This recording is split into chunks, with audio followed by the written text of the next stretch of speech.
श्री स्वामी समर्थ. स्वामी कृपा ज्योतिषमध्ये मी भास्कराचार्य मंजुषा जोशी आपलं हार्दिक स्वागत करते. आज आपण कुंभ राशीच्या जातकांना नोव्हेंबर हा संपूर्ण महिना कसा जाणार आहे आणि या महिन्यामध्ये एक महत्त्वपूर्ण गोष्ट घडणार आहे. नैसर्गिक कुंडलीप्रमाणे मंगळदेव हे तुमच्या राशीपत्रिकेतील वृश्चिक राशीला येणार आहेत आणि वृश्चिक राशीत म्हणजेच अर्थात तुमच्या राशीपत्रिकेतील लाभस्थानामध्ये येणार आहेत, कर्मस्थानामध्ये येणार आहेत. तर कर्म तुमचं कसं घडवणार आहेत, कसं तुम्हाला आर्थिक दृष्टिकोनातून सक्षम करणार आहेत, याबद्दल आपण सविस्तर माहिती जाणून घेणार आहोत. आजच्या माहितीमध्ये आपण शिक्षण, संतती, प्रेम, प्रणय, विवाह योग, वास्तुयोग आणि त्याचबरोबर इतरही महत्त्वपूर्ण गोष्टींची माहिती जाणून घेणारच आहोत. चला तर मग माहितीला सुरुवात करण्यापूर्वी येणाऱ्या पंचदिवसीय दीप उत्सवाच्या अर्थात दिवाळीच्या तुम्हाला सर्वांना मनपूर्वक शुभेच्छा देते आणि स्वामीमय शुभेच्छा देते. तुमच्या जीवनामध्ये ऐश्वर्य, आनंद प्राप्त व्हावा अशी मनोकामना व्यक्त करून सर्वांना विनंतीपूर्वक सांगू इच्छिते, आजचा हा महत्त्वपूर्ण व्हिडिओ तुम्ही सुरुवातीपासून शेवटपर्यंत श्रवण करावा आणि आवडल्यास नक्कीच लाईक आणि जास्तीत जास्त शेअर करावा. तुमची कुंभ लग्न पत्रिका असेल किंवा तुमची राजकुंभ आहे, अशा दोन्ही प्रकारे तुम्हाला ही माहिती उपयुक्त ठरणार आहे.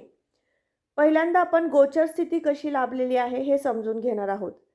लग्नस्थानात अर्थात कुंभ राशीमध्ये शनी, मीन राशीमध्ये राहू, मेष राशीमध्ये गुरु, कन्या राशीमध्ये शुक्र केतू, तूळ राशीमध्ये रवी मंगळ आणि वृश्चिक राशीमध्ये बुध अशा प्रकारे गोचर स्थिती आपल्याला संपूर्ण महिनाभर लाभत आहे.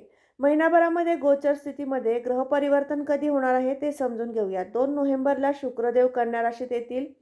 6 नोव्हेंबरला बुधदेव वृश्चिक राशीत जातील.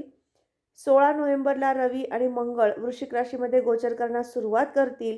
26 नोव्हेंबरला बुधदेव धनुराशीत जातील. 28 नोव्हेंबरला राहुदेव वक्री होतील मीन राशीतून आणि त्याचबरोबर केतुदेव हे कन्या राशीतून वक्री होणार आहेत. 29 नोव्हेंबरला शुक्रदेव तूळ राशीमध्ये गोचर करण्यास सुरुवात करतील. तर अशी ग्रहस्थिती असताना तुमच्या जीवनामध्ये व्यक्तिगत जीवन कसं व्यतीत होणार आहे याचा आढावा घेऊयात. लग्नस्थानाचे अधिपती शनी महाराज 4 नोव्हेंबरला मार्गी स्वरूपात येणार आहेत. वक्री स्वरूपातील शनी महाराजांनी तुम्हाला विनाकारण एखादा मानसिक त्रास होणं, मतभिन्नता निर्माण होणं, एखाद्याशी वाद होणं, एखाद्या विषयी जास्त आपुलकी प्राप्त होणं, परंतु त्यापासून दुरावा निर्माण होणं, अशा समस्यांमधनं तुम्ही जात होता. परंतु शनी महाराजांची कृपादृष्टी लग्नस्थानावर होणार आहे. 4 नोव्हेंबर नंतर तुमच्या जीवनामध्ये आध्यात्मिक आर्थिक प्रगती घडून येण्यासाठी, उद्योग व्यवसाय नोकरी यामध्ये सुयश प्राप्त करून देण्यासाठी शनी महाराजांची कृपा महत्त्वपूर्ण ठरणार आहे.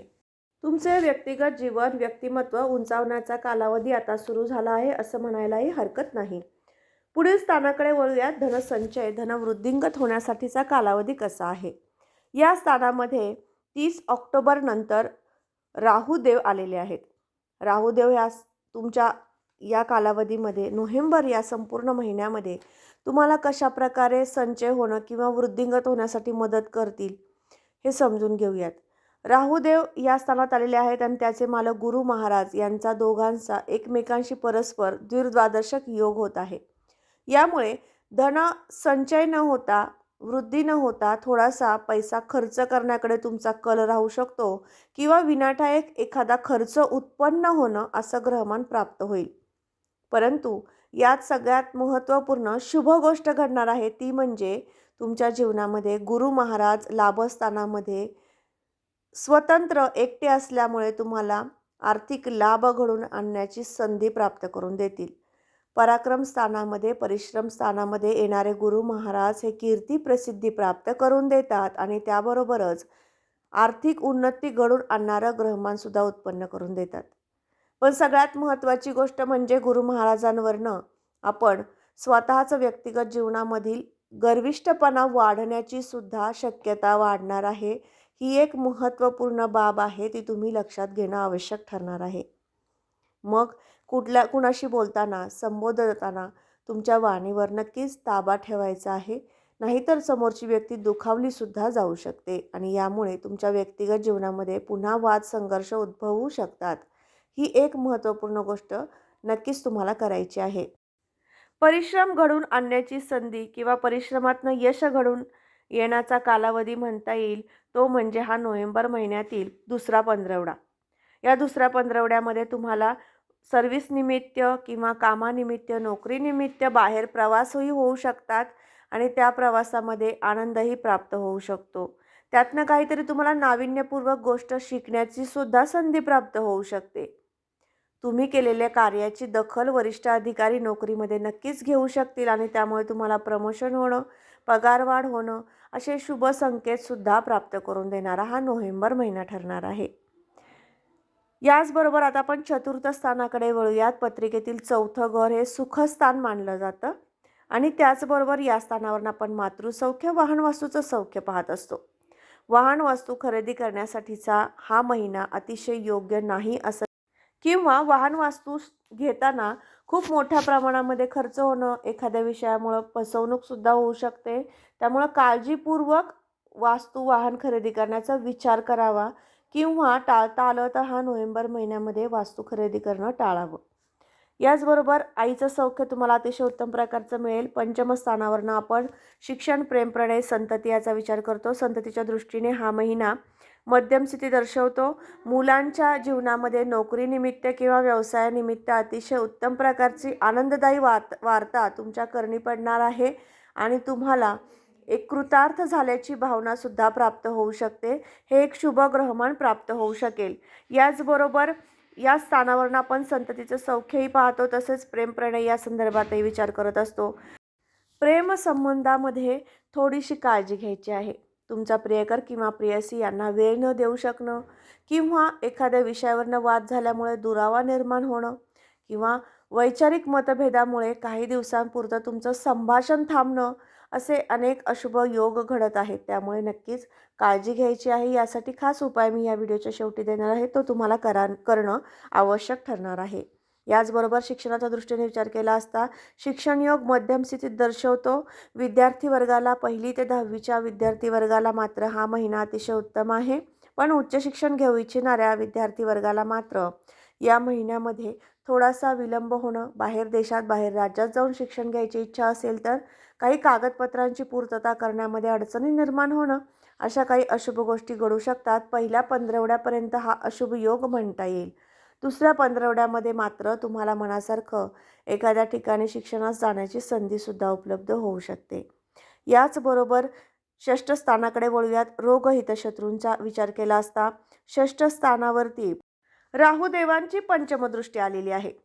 तुम्ही BP, शुगर, थायरॉइड किंवा अशा अनेक सांधेविकार अशा दीर्घ मुदतीच्या आजारातनं जात असाल तर नक्कीच तुमच्या तब्येतीची काळजी घेणं, मेडिटेशन करणं, व्यायाम करणं, योग्य आहार, संतुलित आहार घेणं या गोष्टी कटाक्षाने पाळायच्या आहेत. नाहीतर तो आजार थोडासा जास्त वाढण्याची शक्यतासुद्धा संभवत आहे. एवढी एक महत्त्वपूर्ण काळजी घेण्याची गोष्ट मी आता या माध्यमातून सांगू इच्छिते. याचबरोबर हितशत्रूंचा त्राससुद्धा निर्माण होऊ शकतो. तुमच्या कुटुंबातील इतर सदस्य, मित्रमंडळी, नातेवाईक यांच्याकडनं तुम्हाला थोडासा मनस्ताप, मानसिक त्रास घडून आणणारं सुद्धा ग्रहमान राहुदेव उत्पन्न करतील. यासाठी विशेष उपाय आपण व्हिडिओच्या शेवटी समजून घेणार आहोत. सप्तम स्थानाकडे वळूयात. सप्तम स्थानावरनं आपण प्रेम संबंध कसे राहतील, जोडीदाराचं सौख्य कसं राहील हेही पाहत असतो. तर तुमच्या जोडीदाराचं सौख्य तुम्हाला या महिन्यात पहिल्या पंधरवड्यात अतिशय उत्तम प्रकारची साथ सोबत लाभणार आहे. त्यांच्यासोबत एखाद्या महत्त्वाच्या ठिकाणी महत्त्वपूर्ण कार्य संपन्न करण्यासाठी साथ सोबत लाभल्यामुळे तुम्ही आनंदी होणार आहात. याचबरोबर चांगल्या पर्यटन ठिकाणी फिरावयास जाण्याचे योगसुद्धा घेऊन येणार आहे. म्हणजे एकंदरीत विचार केला असता हा महिना तुम्हाला आनंद प्राप्त करून देणारा ठरणार आहे. याचबरोबर जोडीदाराचं सौख्य लाभल्यामुळे तुमची मानसिक स्थिती, मनस्थिती ही सुद्धा अतिशय उत्तम राहण्यासाठी मदत होऊ शकेल. याबरोबरच भागीदारीचे व्यापार करायचे असतील तर पहिल्या पंधरवड्यात तुम्ही सुरू करू शकता. अतिशय उत्तम प्रकारचं ग्रहमान लाभत आहे. अष्टम स्थानाकडे वळूयात. अष्टम स्थानामधनं आपण अचानक लाभप्राप्ती होईल का या संदर्भात विचार करत असतो.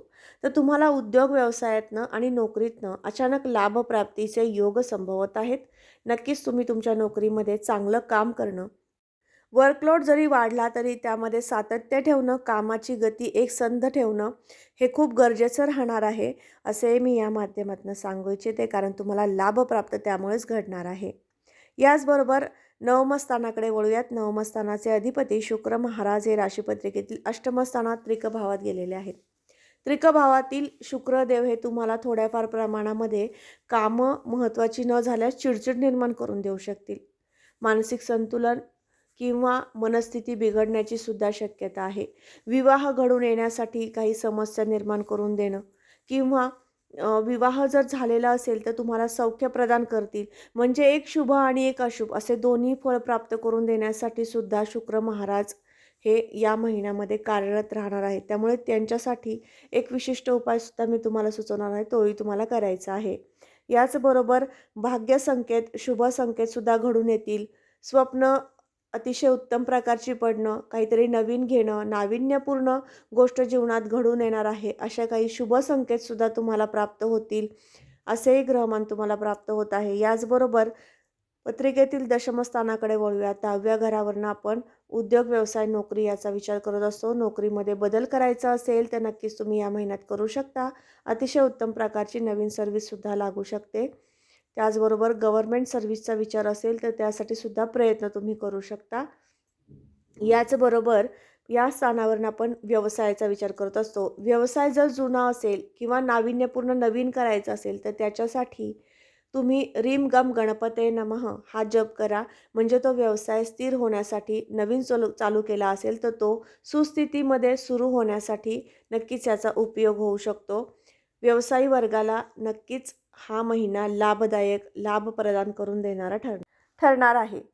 या महिन्यात 16 नोव्हेंबरला मंगळदेव वृश्चिक राशीमध्ये अर्थात तुमच्या कर्मस्थानात येतील. तुमच्याकडनं चांगल्या प्रकारचं काम करून घेतील. परिश्रमातनं तुम्हाला उद्योग, व्यवसायामध्ये, नोकरीमध्ये लाभ प्रदान करून देतील. लाभस्थिती सुस्थितीमध्ये येण्यासाठीचं ग्रहमान आता प्राप्त होत आहे. खर्चाच्या दृष्टीने विचार केला असता या महिन्यामध्ये कुटुंबातील इतर सदस्यांसाठी महत्त्वपूर्ण एखादी वस्तू खरेदी करण्यासाठी तुमच्याकडनं मोठ्या स्वरूपामध्ये खर्च होऊ शकतो.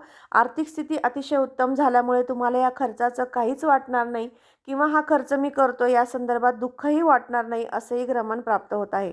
प्रेम, प्रणय, संतती, सौख्य यासाठी रीम कृष्णाय नमः हा जप रोज 27 वेळा करायचा आहे. जोडीदाराचं सौख्य प्राप्त व्हावं, भागीदारीचे व्यापार सुस्थितीमध्ये राहावे, नोकरीमध्ये सुयश प्राप्त व्हावं यासाठी गणपती स्तोत्र वाचन करायचं आहे. तुम्ही 7:30च्या कालावधीमधून जात आहात तर मारुती स्तोत्र वाचन किंवा शनी स्तोत्र वाचन करणं अतिशय लाभदायक ठरणार आहे. तर ही उपासनासुद्धा तुम्ही जरूर करा. शत्रुत्रास, मानसिक त्रास, कटकटी कमी होण्यासाठी सुद्धा याचा उपयोग होऊ शकतो. तर आज आपण कुंभ राशीच्या जातकांना संपूर्ण नोव्हेंबर महिना कसा जाणार आहे याबद्दल माहिती घेतली. तुमच्या जीवनात कोणत्या महत्त्वपूर्ण गोष्टी घडणार आहेत याचीही माहिती समजून घेतली. तर आजचा हा महत्त्वपूर्ण व्हिडिओ तुम्हाला कसा वाटला नक्की कमेंट करून सांगा. कमेंटमध्ये स्वामी समर्थ लिहायला विसरू नका. तर तुम्हाला माहिती आवडली असेल तर व्हिडिओला लाईक आणि शेअर करायलाही विसरू नका. नवीन असाल तर सबस्क्राईब करायलाही विसरू नका. बेल आयकॉनलाही क्लिक करा. पुन्हा भेटणारच आहोत अशाच महत्त्वपूर्ण माहितीसोबत. तोपर्यंत श्री स्वामी समर्थ. जय जय स्वामी समर्थ. रामकृष्ण हरी.